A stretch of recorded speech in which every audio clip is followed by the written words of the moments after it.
वैसे तो जम्मू कश्मीर हो, देश या दुनिया, मौसम बहुत तेजी से बदलता जा रहा है। जब सर्दियां हुआ करती थी तब अब गर्मी होती है, और जब गर्मी का मौसम होता है उस समय भीषण बरसात, फिर बाढ़ आती है और उसके बाद बारिश का नामो निशान नहीं। वैसे जिस समय आप ये प्रोग्राम देख रहे होंगे सुबह के 8 बजे हैं और बाहर घना कोहरा होगा, तो आप सर्दी का पूरा मजा तो ले ही रहे हैं। मगर इस सर्दी के पीछे एक ऐसी वेस्टर्न डिस्टर्बेंस है जो कहीं ना कहीं हमारी नेचर को, हमारी प्रकृति को लगातार डिस्टर्ब करती जा रही है, और ये डिस्टर्बेंस आने वाले समय में हमारे लिए कई बड़े प्राकृतिक खतरे खड़े कर देगी। आज हम बात करेंगे बारिश की, वही बारिश जिसने साल 2025 में हमें रुलाया भी और हमें तरसाया भी। दरअसल जुलाई में जो नॉर्मल बरसात होती है वो नॉर्मल से भी कम हुई, और अगस्त में इतनी ज्यादा बरसात हो गई कि भीषण बाढ़ की स्थिति बन गई। पंजाब हो, जम्मू कश्मीर या हिमाचल, जगह जगह बाढ़ से कई खतरे हुए। बादल फटने की घटनाएं और उसके बाद फ्लैश फ्लड ने लोगों को तहस नहस कर दिया। मगर अक्टूबर, नवंबर और दिसंबर, इन 3 महीनों में अमूमन नॉर्मल से भी नीचे बारिश हुई। दरअसल 2 महीनों में हुई बारिश की अगर बात करें तो जम्मू कश्मीर में 77% यानी कि 77 mm बारिश हुई है, जबकि नॉर्मल रेट देखा जाए तो 2 महीने में किसी भी एरिया में 127 mm बारिश होनी चाहिए। इसी हिसाब से अगर हम पूरे जम्मू कश्मीर की बात करें तो ये बात सिर्फ जम्मू रीजन की या कश्मीर रीजन की नहीं है, जम्मू जिले की, सांबा या कठुआ की नहीं है, बल्कि पूरे जम्मू कश्मीर की है। तो आखिर जम्मू कश्मीर मौसम के हिसाब से ज्यादा बदलता जा रहा है।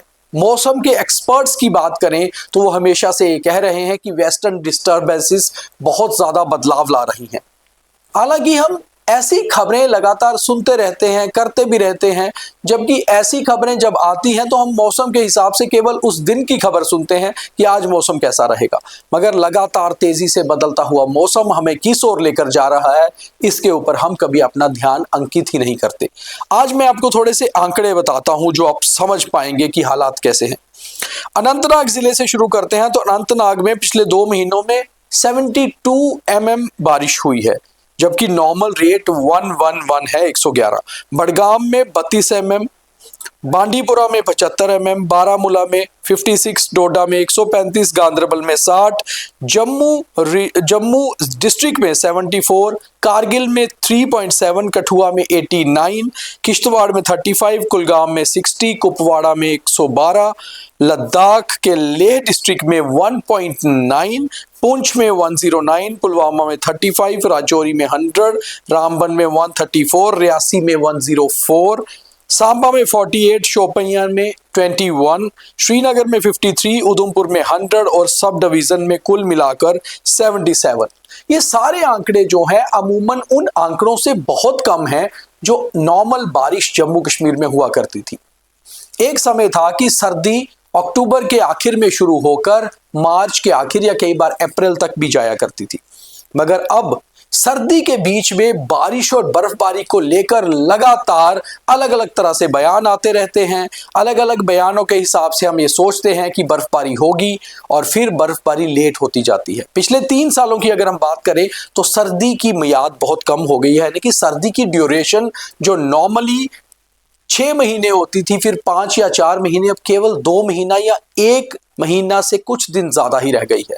अगर सही सर्दी की बात करें तो इस बार लोगों को ये खुशी हुई थी कि नवंबर से सर्दी शुरू हो गई है, मगर बारिश ने ऐसा सताया कि 5 दिसंबर से लेकर 31 दिसंबर तक मौसम विभाग लगातार प्रेडिक्शंस करता रहा, मगर 31 दिसंबर तक बारिश ही नहीं हुई। 1 जनवरी सुबह बारिश से आगाज तो हुआ, मगर उसके बाद दोबारा से ड्राई स्पेल। अब मौसम विभाग ये कह रहा है कि 20 जनवरी तक कोई हैवी स्नोफॉल का चांस नहीं है।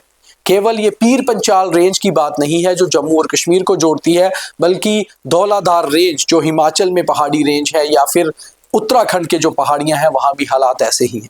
शिमला की बात करें या मसूरी की, कहीं भी स्नोफॉल नहीं हुआ है, और अगर स्नोफॉल 20 जनवरी के बाद होता है तो फिर ये स्नोफॉल लंबा नहीं रहेगा, यानी कि इस बार भी गर्मी भीषण होगी और पानी की कमी। तो हम किस ओर जा रहे हैं हमें ये सोचना होगा। लगातार कटते हुए पेड़, लगातार कंक्रीट जंगल की ओर जाते हुए हमारे बड़े बड़े कस्बे या शहर, आखिर हम किस तरफ चल पड़े हैं। हमने कई सारी स्टोरीज इसके ऊपर आपको पहले भी दिखाई हैं, मगर आज ये दिखाने का ये कारण है कि मौसम विभाग ने पिछले 2 महीने की जो रिपोर्ट जारी की है, जो आप हमारी स्क्रीन पर देख भी रहे हैं, वो चौंकाने वाली है। यानी कि पिछले 2 महीने में 127 mm अगर बारिश होती तो नॉर्मल गिरी जाती, जबकि हमने केवल 77 mm बारिश जो है वो विटनेस की है, जो नॉर्मल से बहुत कम है। कुल मिलाकर ये हमारी प्रकृति के लिए खतरा है, या बदलते हुए मौसम के जो मिजाज हैं ये हमारे लिए किस तरफ लेकर जा रहे हैं, इशारा क्या हो रहा है, इसमें हमें समझना होगा। इससे बाहर आने के लिए हमें 2 चीजों पे खास ध्यान देना होगा। हालांकि आप बहुत बार ऐसे अवेयरनेस, ऐसे ज्ञान सुनते हैं, मगर असर करना जरूरी है। एक तो अपने आसपास ग्रीनरी बढ़ाइए, दूसरा प्रदूषण कम करिए। कोशिश करिए कि जिससे हवा पॉल्यूटेड हो रही है वो चीजें हम कम करें। हर इंसान इस पर सोचेगा तो ही मौसम बदलेगा, और अगर मौसम सही की तरफ बढ़ेगा तो ही हमारी प्रकृति और हम सही हो पाएंगे। तो आप इस कोहरे का, इस धुंध का मजा लीजिए, मगर बारिश के बारे में भी सोचिए जरूर। बहुत धन्यवाद। आपका दिन शुभ व मंगलमय हो।